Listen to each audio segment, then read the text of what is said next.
Last Minute Blues Podcast with Donnie, Alex, Jeremy, and Jeff Burton. It's so crazy to start this podcast today because I am filled with nothing but Blues feelings right now, and they're a wash. It is the Last Minute Blues Podcast. Donnie Fandango joined in studio by Alex Parayko from 101 ESPN. Our homie Jeremy Rutherford on the road with the team. Deadline duty. Yeah, in Anaheim. He is currently working on your stories for The Athletic as we speak. Yep. So it is going to be Alex and I on this trade deadline edition of the podcast. You know, here's the thing, and I'm just going to start, and Alex, we can tackle this however you want to tackle it.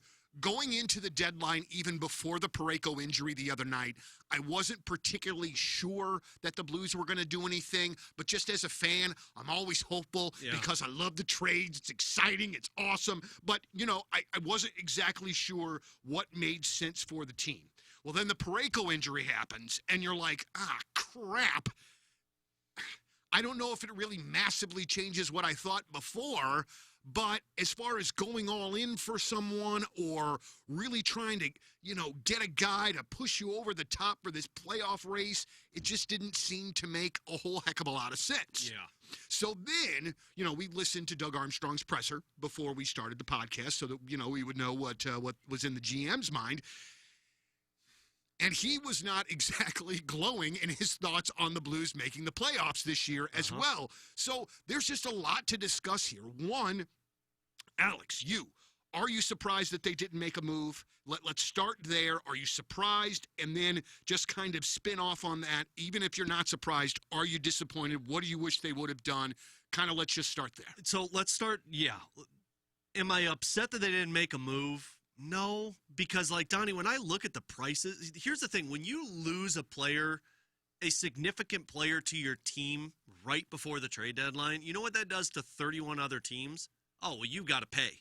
Right? We know what you need, and so when you call me, you can't pull the old, well, we don't need it that much, so we're not going to do it, and then the negotiation tactics start. You're already behind the 8 ball because the team knows you need a defenseman. Yeah. And guess what they're going to do when you need a defenseman? They're going to jack up the price. They're going to make you pay an awful lot. And to be honest, Donnie, when you looked around the market, there's just not defensemen that match the hole that is filled, that is left by Colton Parayko, if that makes sense. Like Doug even said, he's like, there just wasn't a trade to just put a Band-Aid over it. You can't fix the Colton Parayko missing, especially with some of these guys that have been traded. I mean, think about it. The best defenseman that was traded today was Brandon Carlo from the Boston Bruins. Yep. He went for a first-round pick, and he went for Toronto's top prospect, Fraser Minton, in the AHL.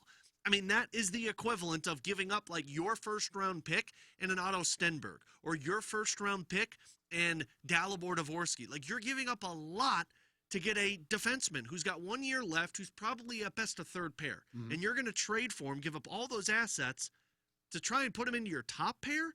It just didn't make sense. Yeah. The part that I guess I'm a little bummed by of why nothing took place was because I wanted to see the hockey trade. And that's what Doug referenced. Doug's like, look, we were in a lot of hockey trade conversations.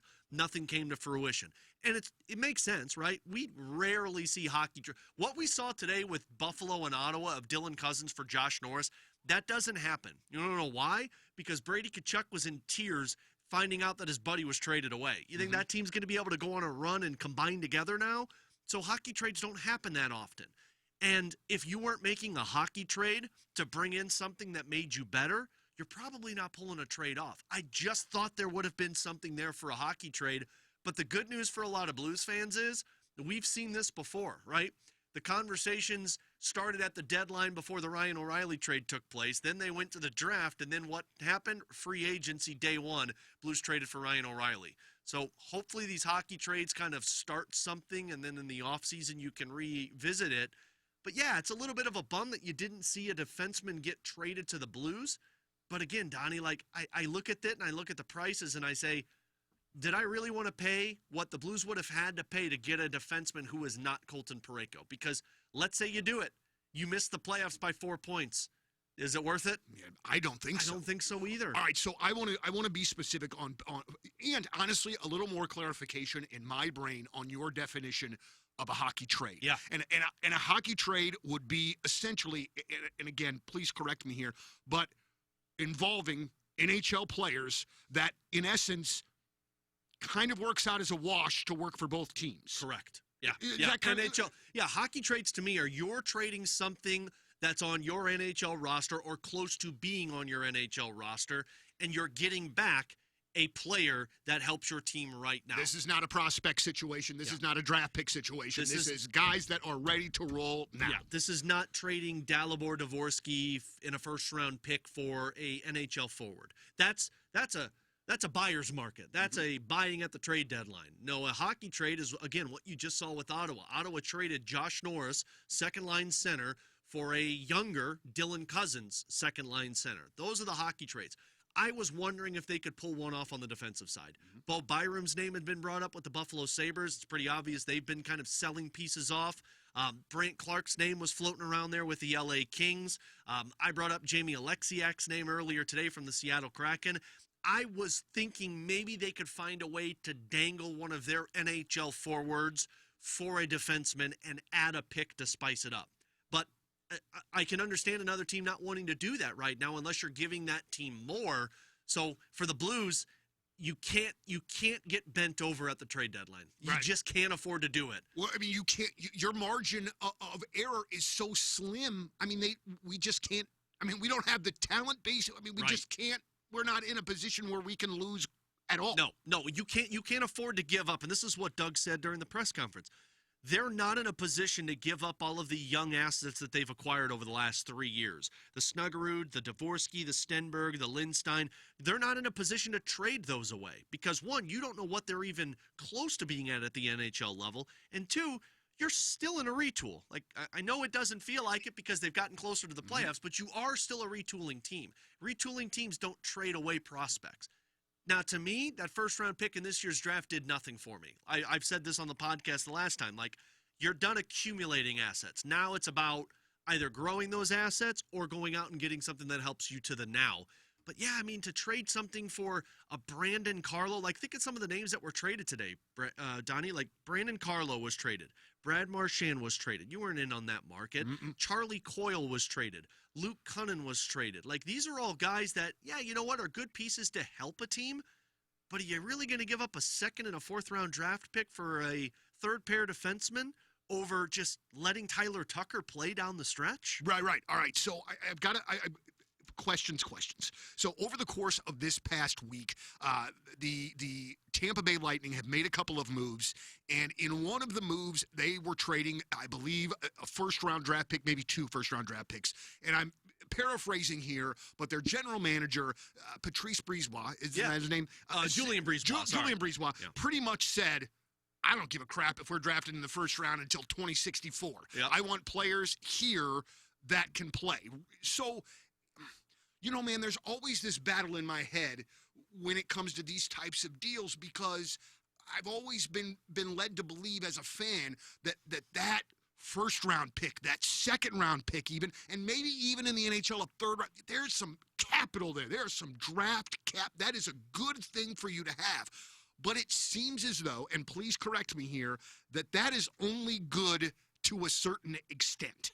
Like, you don't want too much of that. It has to be this world where we're kind of like the Blues are in right now, where they have got a lot of prospects that are kind of percolating. Yeah. So maybe those picks aren't as helpful as they used to be before. Can you kind of talk me through this and what the value is there? And especially when the Blues are going to wind up with a mid-round first rounder, which is not sexy even in the slightest. So can you sort of kind of talk about what that draft capital really means? Yeah, so it was a great quote, and I'm glad you brought it up, Donnie, from Brisebois, because the way he pointed out, he said, look, a first overall pick is very different than a 32nd overall pick, meaning like the first overall pick could help you right now.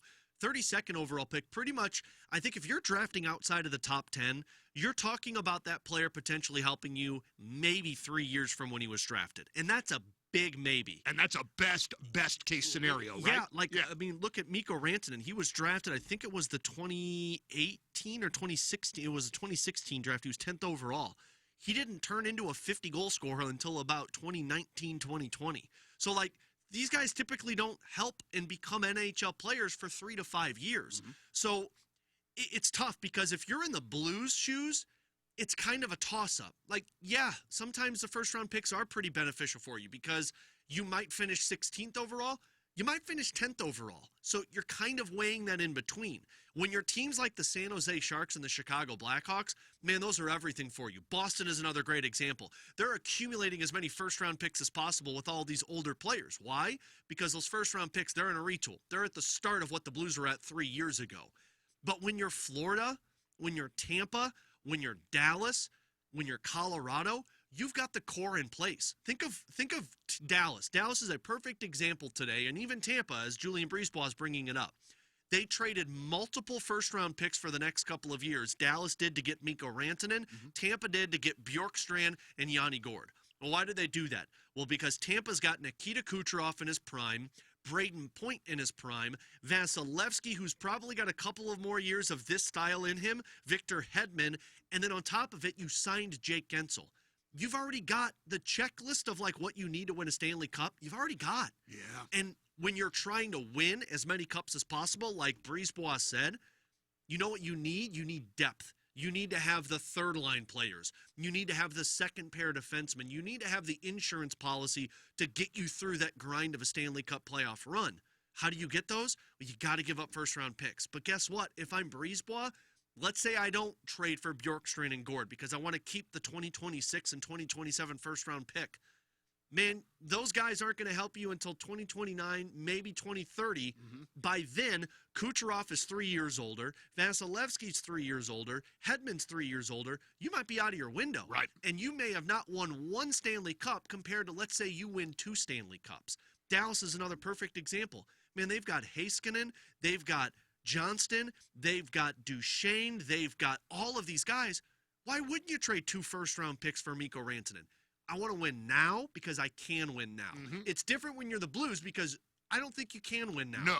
Especially when you see the Central Division loading up, Donnie. Like, they've gone all out. Right. So just, and I don't mean to interrupt you, please. but so then those picks are still obviously incredibly important to us because when we are closer to that, hey, we can make a run at this window, then you've got those picks that you can be able to maybe overpay for somebody that can push you over the top. Totally. That's nailed it. Like, what those picks are is they're capital for you to trade elsewhere later. And I know that sounds crazy because what's a first-round pick now versus a first-round pick at the draft? Well, it's assurance. Like, you see the number where you're picking, you see the prospects that are available. That's when you could flip those pieces. But even if you draft somebody with that one and you're the Blues, Doug has said this so many times, just because we're drafting all of these first and second and third round picks and players doesn't mean they're going to be a part of the Blues. Like, think of Dominic Bach when he was drafted, what was that, 26th overall? He was traded 2 years after he was drafted for Justin Falk. So a lot of the times you see teams will trade or they'll draft a player 15th overall, and you're like, wait a minute, why are these guys still drafting more players? Well, it's because you just continue to garner them, and then when that perfect opportunity presents itself of a team where the player's not happy and he wants out, the team knows that they're going to have to go into a retool if they trade him away, so what do? They try and get the best return possible. Well, the good news is that Blues team has 12 draft prospects that are very highly touted, and you can trade a few of those to go get the guy that helps you now. So that's where it makes sense as to why you're not just saying bleep those picks right now. Like, part of me was like, hey, if you can upgrade. Yep. I brought up Jared McCann from Seattle. Like, if you can go upgrade your forward position before Parayko was hurt, you go do it because that pick's not going to help you. And I thought you were getting close to that winning window. I don't know if Doug Armstrong really believed that for how inconsistent they were in the first, 57 games of the season. But if you're the Blues, why that pick is so valuable is because come the offseason, like Doug said today, there's going to be 15 other teams that are really upset become the day of the draft because they didn't win the Stanley Cup. And what happens when teams get upset, Donnie? They overpay. They need to make changes, and they overpay. Yeah. And that's where the Blues can say, well, that's great because we've got 6 top prospects, and we've got our first-round pick at this year's draft. All right, so here's something that I'm a bit concerned about. And we were kind of talking a little bit about this before we started, but we wanted to, quote-unquote, save it for the pod, Save it for the pod. But, man, I mean, with a team suffering an injury like they have in the last couple of days with Colton Parayko, that is already going to be a huge knock, I would think, to the team's confidence. And now your general manager has very much come out and publicly said, hey, boys, we don't think you could do it. It's an uphill battle.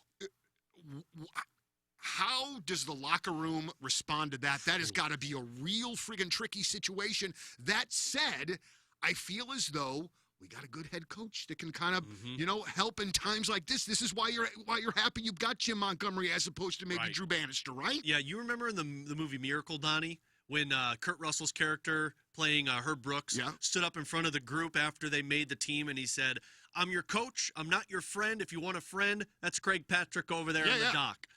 I think a little bit of that Doug Armstrong. Not saying he doesn't believe it because he's right. Like, you need a 625 win percentage to put yourself in the conversation of the playoffs. There's 3 teams that have 2 games in hand on you. It's not an easy task. I think this can go 2 ways if I'm that locker room. One, it's us against the world. St. Louis versus everybody. President of Hockey Operations doesn't think we can get it done. Fans don't think we can get it done. NHL doesn't think we can get it done. Well, we believe we can get it done. And you go on a run with this. And there's a part of me that believes that actually can take place. Why? Because of Jordan Binnington. Like everything else about this team. I mean, we were talking about prior to the Parayko news of like, this team's pretty much set. Do you just try and add, upgrade? Like they're in a good spot. And then when you lose Parayko, it's like, oh no, the sky is falling. Well, they still have the same forward groups. They still have 5 of those 6 defensemen. And they still have the goaltender. And to my opinion, the goaltender is why we're believing in this, for how good Binnington's played. But the other side of it is that weaker mentality where it's like, well, we didn't get any reinforcements. He doesn't think we can get it done. How are we going to do this? And I think that's what Doug Armstrong's trying to find out. I think he's trying to find out how mentally strong is this core. That makes sense. Which, I mean, can you blame him? No, I mean, because that's been one of the issues throughout the whole goddamn season. Even he said, he's like, look, if we would have been this good the first few months of the season, maybe we're in a different position and we are just buying pending free agents so that we can make a run. But they weren't. So I think this was a little bit of a test to this core group of players that says, hey, are you mentally strong enough to put yourself into this? Go back to that 2008-2009 season, Donnie. You remember it, right? Coming out of the lockout, you had a bad few seasons. You didn't have that great of a team, a lot of younger players, but they went on that monumental run down the end of the stretch, and they got into the playoffs. Now, they lost to the Vancouver Canucks 4-0, but they got in. They found out that core of players were mentally strong enough, and then they started to let them grow. I think that's what he's trying to accomplish right here. If you're the Blues, this is not an easy task, though. No. I mean, without Colton Parayko, I might be crazy in this one, Donnie, and tell me if I am. I actually think Philip Broberg can be 75% of what Colton Parayko has been. Like, I think he could be a number 1 defenseman for this team. Frankly, in the last 7 games, I think he's played more minutes than Parayko 4 of the 7. So, like, he's played top minutes, and he's played well for them. I think the problem is you have to fill the void of Broberg. And what I mean by that is you had 2 guys who could be number 1s. Right. Now you've got 1. So does that mean Leddy can take his game to the next level for 6 weeks? Can Fowler do that? Can Falk do that? That's really the question that you're going to have to ask. But when you've got Jordan Binnington, I actually think this team could at least stay competitive because I don't think Calgary's any better. I don't think Vancouver's any better. And I don't think Utah's any better. Yeah, I mean, with those 3 teams, it seems like it's not like anybody did a move that makes me go, whoa, right. I mean, Vancouver was going to trade Besser. They didn't, but they were going to trade him away. What do you think he's feeling like right now? Well, but and also, too, isn't he going to be a free agent? Yes. And he's probably not going to go back to Vancouver. No. So they're going to lose that cat for nothing after this whole JT Miller, Pedersen debacle throughout the course of the year. Yeah. So, and we talked about this a little bit.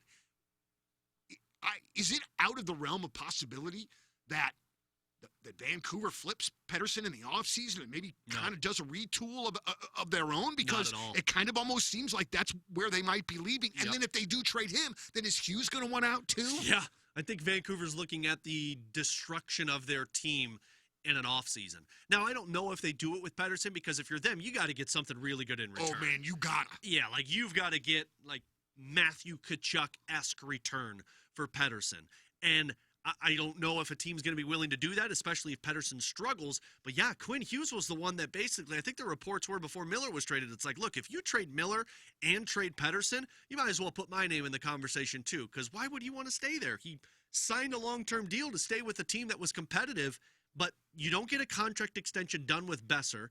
JT Miller, in my opinion, had to go. Like, it wasn't going to work. I mean, it just wasn't. That for that situation to percolate the way that it did outside of that building, I think very much shows how really crappy that it was inside of that building. And if you're Vancouver, you had to lean into Pettersson.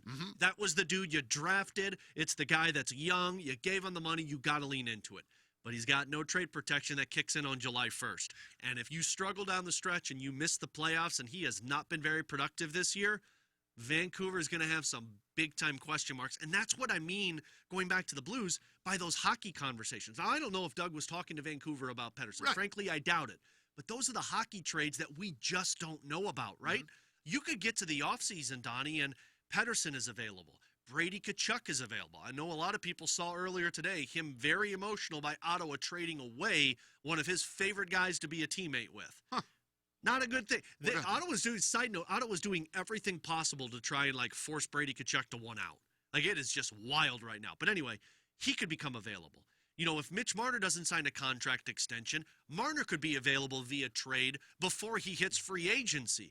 You just don't know what becomes available in the offseason. So that's why, if you're the Blues, I understand what you're doing, because rather than go crazy now, wait and make the smart move in the offseason. It's like playing chess versus checkers, right? Like, you got to think 7 moves before you can pull the first one off. Hey, I know you don't know this because I know that, you know, you're not in the locker room or anything like that. But one of the things that has been so amazingly impressive, and one of the zillion freaking reasons why I love Jordan Binnington and I want to fight national hockey writers that don't give him the respect that he deserves. But that guy, to me, has just got this sort of stoic, goddamn confidence, man. That just oozes out of this freaking guy. Like, it's like the most low-key confident cat that I think I've ever seen in my life. But in listening to him talk about the team after the win against Los Angeles on Wednesday night, you know, I'm thinking to myself, and this is just something that a fan would think. This is not important in the grand scheme of things, I understand. But why does a guy like Benner not get a letter?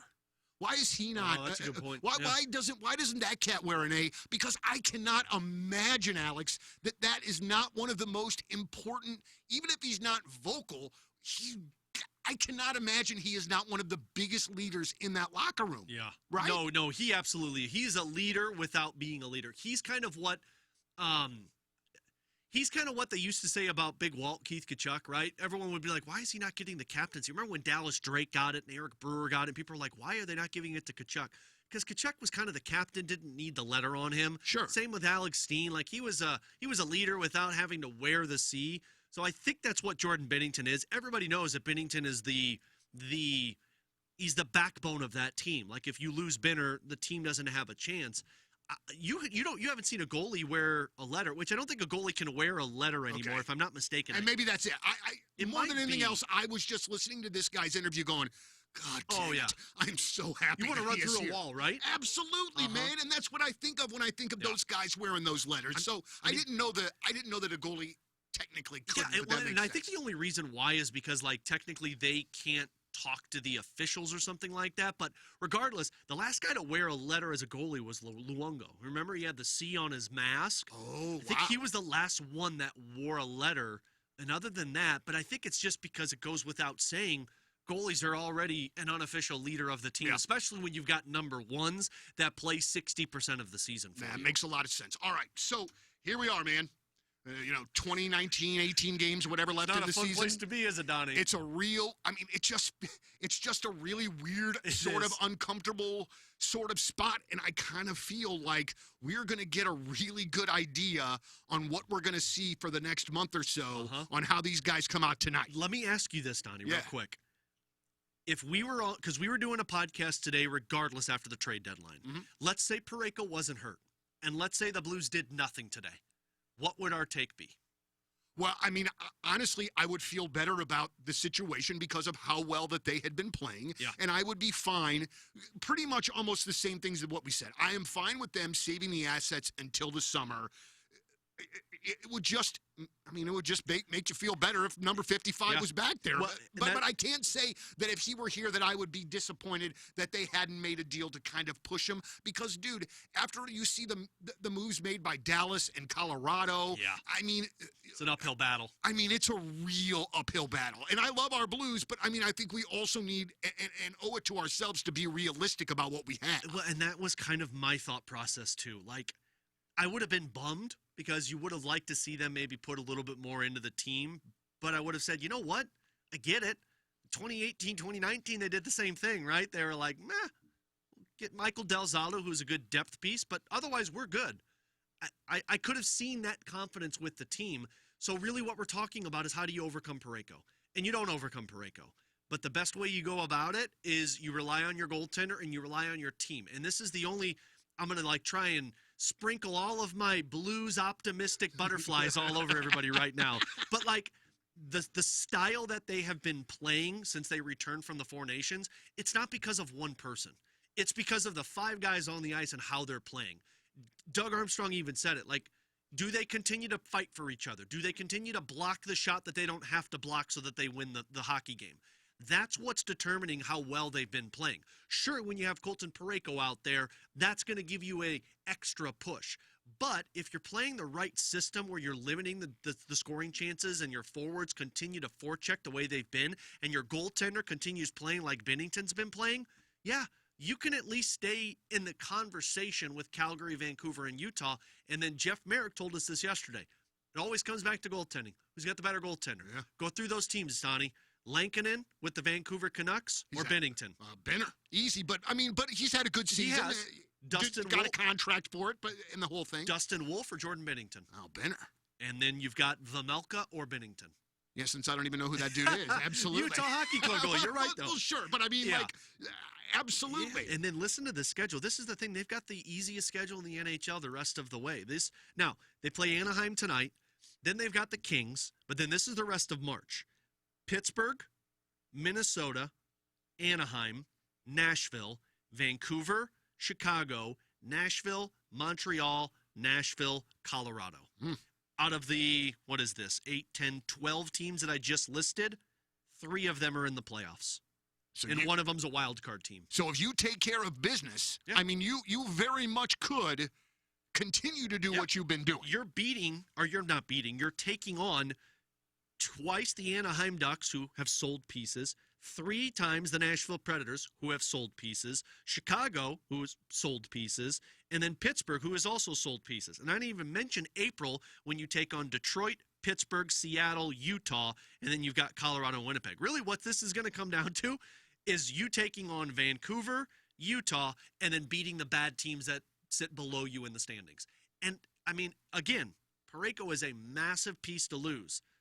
But you don't think this team could go out there with what they've got and beat Nashville and beat Montreal and beat Chicago and Pittsburgh? They should. It's going to come down to what you do against Utah and Vancouver. Those 2 games that you play against those 2 teams are going to be massive in terms of your playoff hopes. One of the things about Jim Montgomery that I've noticed throughout his time here since he took over for Drew Bannister is that he has been this just almost relentlessly positive, upbeat, and it got to a point, man, where I was like, okay, pal, I know that we want to see rainbows and sunshine, but I'm not seeing rainbows and sunshine on the ice. But he has continued to remain sort of positive, and it just feels as though in the last 2 weeks they just the I's are being dotted and the T's are being crossed in every single game, almost throughout. So it just sort of seems like he came in with the plan, knew what needed to be done, knew what needed to be said, and it's just really remarkable to me to watch kind of that leadership aspect of this.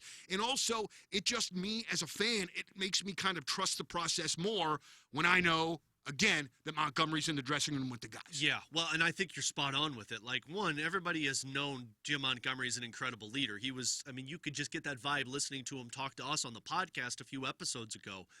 I think it's the new coach bump, And then it's the players kind of falling back to earth with what took place in January. January is always just a tough month for hockey players to get through those dog days of the winter and get to the break so that you can get ready for the playoffs. And I think what happened was the structure has always been there. He's been the same guy from the moment he stepped in all the way up until today. Jim Montgomery's been the same guy. He's been harping on the same message, the specifics of the game, the structure, the details. And I think what took place was the players didn't see that what they were doing was working in terms of the inconsistency. And then I think once they went on a couple of games stretch with Winnipeg and Colorado, and they're like, whoa, this is looking good. Mm-hmm. Then you start to really buy into it, and you really start to fight for the other guys around you. And then that's when you start to understand. It's like, yeah, I get what this coach is trying to tell us right now. And when every single person is pulling on the same rope, that's why you see why the Blues have been so consistent. So I think the message has always been the same by Jim Montgomery. It's just you haven't had everybody pulling on the same rope. And then all of a sudden it was, okay, boys, we've got this now. Let's start pulling on it. Bishop told us this. Ben Bishop, when we talked to him when Montgomery was hired, because we said, like, what changed when Jim Montgomery said it? Well, he goes, I can tell you one thing. I stopped seeing all the high danger chances and the breakaways that we were giving up the 2 years prior. So the players bought into that system. And then everybody started playing the same direction. And you also can't overlook the fact of the practices that they got. They got 5 days of practice with Jim Montgomery. They had 12 total days of, like, actual practices, not morning skates, actual practices all the way up until that Four Nations break with Jim Montgomery. Wow. And they got 5 during the Four Nations break. So they had plenty of time to continue to work and to continue to work. All right, so a couple of things. Have we covered everything Blues-wise? I think so, because unfortunately for this Blues team, for how great they played, the only thing that matters is the Parayko news. You kind of want to cry when you say it, don't you? It's such a bummer, man. Yeah. Like, I mean, there's no... Especially because the dude was going to score 20 goals, and he was going to be in the Norris Trophy conversation. Legitimately having the best season of his career. Yeah. But real quick, on our way out here, Alex, trade deadline winners, losers. Who do you think absolutely kicked ass? Who do you think really left a bit to be desired, maybe left something out on the table? Yeah, okay, so kick-ass guys. Before the actual deadline, I was certain it was Dallas. I'm like, Dallas killed it. Dallas is a horse right now. But then we saw Brad Marchand get traded to the Florida Panthers. And, Donnie, I don't know how I can say any other team. Somebody made a really good point that I saw on social media when I was driving back to the studio. They said, imagine being the line on the opposition in the playoffs that says, hey, guys, your duty tonight is to take on Matthew Tkachuk, Brad Marchand, and Sam Bennett. Like, do you really want to go up against that line? Dude, I don't want that job, man. That's basically saying stand in front of this wrecking ball and hope that you don't die. Like, that's incredible. So, I mean, I can't overlook Florida. I mean, if you were to tell me East and West who are the best teams, Dallas for certain is the best in the Western Conference, and I don't think there's a second. I mean, getting Mikko Rantanen for already a team that is just running perfectly, and on top of it, they're going to get Sagan and Heiskanen back by the playoffs. That's going to be a juggernaut. I don't see any team that's even close to them. But in the East, man, I would have said it was the Tampa Bay Lightning. I actually probably would have argued it was still Washington. It's Florida. Nobody's going to touch Florida in this, but it's going to be Florida and Dallas in the Stanley Cup final. That's my prediction now. So can I ask this question? I'm still kind of curious as to why, like, I understand you go after Rantanen, but my understanding is you go after Rantanen because you think you're stocked, you think you're loaded, you think you're ready to make the run. You know you might not be able to sign him. You've got the cap going up next year. The guy might just want to go out and see how much money. I am really struggling with, because then they traded Martin Necas in this as well. And Jack Drury, a young, good centerman. So I'm just a little confused on that. Can you? I am too. Donnie, you and I are on the same page. You know, you asked who's the one that you just didn't live up to it. I think it's the Carolina Hurricanes. You ruined yourself. Now, I guess I shouldn't say that, but you were a Stanley Cup contender on January 24th. And then on January 25th, you traded Martin Necas for Mikko Rantanen. And on January 24th, Necas was a point-per-game player. You were the 4th best team in the National Hockey League. On paper, you look at it and you say, Martin Necas for Mikko Rantanen, absolutely. Right. But then you go into the details of it a little bit, Donnie. Rantanen thought he was going to get a contract done with Colorado, was blindsided by the trade, if you're Carolina, do you want to take that on? You're taking on a guy who didn't even realize he was going to get traded. So now you have to deal with the ramifications of coming to terms with the fact that the team that drafted you just traded you away, and you got to get reacclimated. And then you got to go through it of like, okay, well, can we re-sign him? If I'm Carolina, there's no way I would have traded Martin Necas off of my team. But again, I can understand it. You're being aggressive. You're going after Rantanen, 50-goal scorer. But I wouldn't have traded that guy for 2 first-round picks and a young 5'8" forward. I would have stuck it out with Rantanen and said, you know what? We traded dudes for him.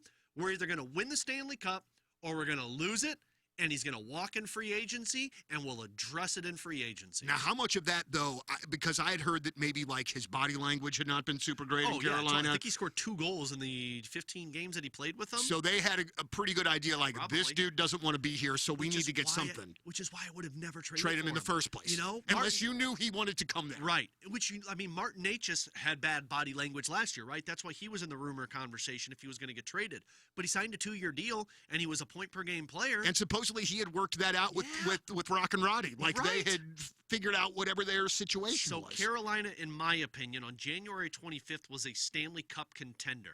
January 25th, I think a lot of people thought they were a Stanley Cup contender. And then when you saw Mikko Rantanen not playing well and not wanting to sign a contract extension with Carolina, it was like, okay. And then the trade deadline came, and then you saw him get traded. Carolina, now, I forget who they acquired. They acquired another forward who doesn't even compare to what they were at. I thought they were going to flip those first-round picks for Brock Besser, and they didn't, which would have been a decent move by them. Carolina, to me, is a team that could get bounced in the first round of the playoffs. Like, think of it.